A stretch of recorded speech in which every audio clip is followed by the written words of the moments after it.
যারা সেলসে সফল হতে চান তাদের জন্য ছোট্ট একটি বার্তা, সেটি হচ্ছে যে আপনি যেই প্রোডাক্ট সম্পর্কে কাস্টমারের সাথে এঙ্গেজ হবেন ওই প্রোডাক্ট সম্পর্কে আপনার প্রপার ধারণা লাগবে।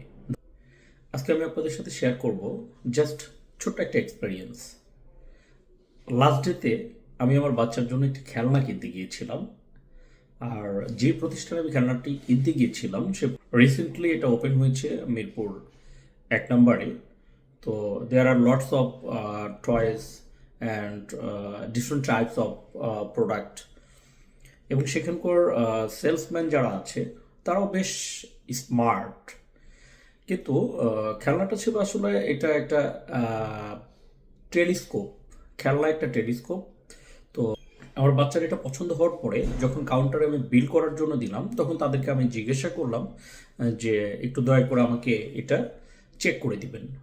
তো চেক করতে গিয়ে দেখা গেল যেই পার্সনটি এটাকে চেক করছে সে আসলে প্রায় 40 মিনিটস ধরে এটাকে সেটিং করার জন্য ট্রাই করছিল, কিন্তু কোনোভাবেই সে আসলে এটাকে সেট করতে পারছিল না।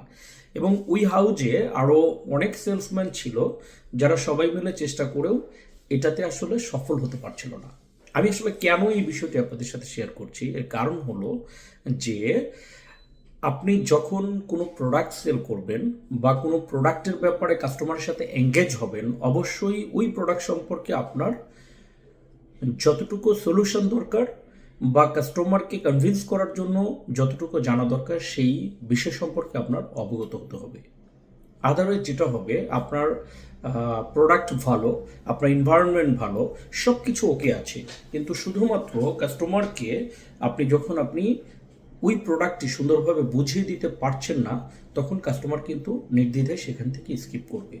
তো প্রায় 40 মিনিট অপেক্ষা করার পরে শেষ পর্যন্ত আমাকে ডিসিশন নিতে হয়েছে যে এই প্রোডাক্টটা আসলে আমি নিচ্ছি না। কেন? আমার কাছে মনে হয়েছে প্রোডাক্টে কোনো সমস্যা আছে। কিন্তু পরবর্তীতে ম্যানুয়াল বই দেখে আমি যখন ট্রাই করলাম তখন আমি দেখলাম যে না, আমি এটা সেটিং করতে পারছি। আমি 2বার দোকান থেকে বের হয়ে যেয়ে শেষ পর্যন্ত আমার বাচ্চার রিকোয়েস্টে আমি প্রোডাক্টটা পারচেস করেছি। বাট এটা যদি বাচ্চার সাথে রিলেটেড না হয়ে অন্য কোনো প্রোডাক্ট হতো তাহলে নিঃসন্দেহে আমি প্রোডাক্টটি পারচেস করতাম না।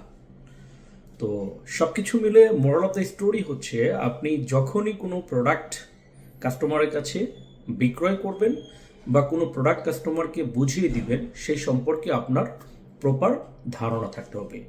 তাহলেই আপনার সেলসের যেই লস্ট হওয়ার যে ব্যাপার এটা অনেক গুণে কমে যাবে। আর যদি প্রোডাক্ট সম্পর্কে প্রপার ধারণা না থাকে আর ধারণা ছাড়াই যদি আমি কাস্টমারের সাথে এঙ্গেজ হই, তাহলে দেখা যাবে অধিকাংশ ক্ষেত্রে আমাদের ওই সেলটা লস হওয়ার পসিবিলিটি অনেক বেশি। এই জন্য যারা সেলসে সফল হতে চান তাদের জন্য ছোট্ট একটি বার্তা, সেটি হচ্ছে যে আপনি যেই প্রোডাক্ট সম্পর্কে কাস্টমারের সাথে এঙ্গেজ হবেন ওই প্রোডাক্ট সম্পর্কে আপনার প্রপার ধারণা লাগবে। ধন্যবাদ, ভালো থাকবেন। আজকে পর্যন্তই। আল্লাহ হাফিজ।